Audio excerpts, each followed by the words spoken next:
Nganong ang bulak sa patay, inighuman og lubong, dili kuno ipailog. Kung kinsay sunod makasalo. Kung binuang man ang imo, kinsa maintawi ganahang mamatay ura-urada. Unya ang bulag sa kasal, ipailog gud kuno ang makasalo, swerte kay siya na po'y sunod nga kaslon. Ay buang man pudagway ka. Anang sa kasal, simbolo man na sa gugma. Oh, kalipay. Bulak sa kasal, mao man na. Pailog ng bulak sa kasakit. Kinsa man taong buang mo sa ana, may paibunal nimo ng stand ana diha. Mapuslan pa. Boyang simbang ko, ning kamot magalit tag magpaka-healthy. Oh, ning kamot magalit tag diet.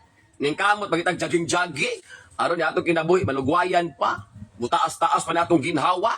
Uni pailog na hinuon nimo ng bulak sa patay. Pagtuon nimo i-raffle draw na lang na ang mabunutan siya mo isunod.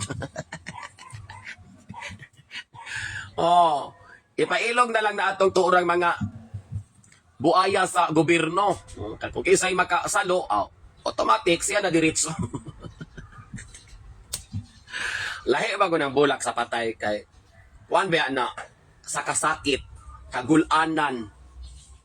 Unya imong ipailog na. Sa musaluan na. Basig ipaskitos na dito ilabay. Ay nako mari, mga kabuang ragyod.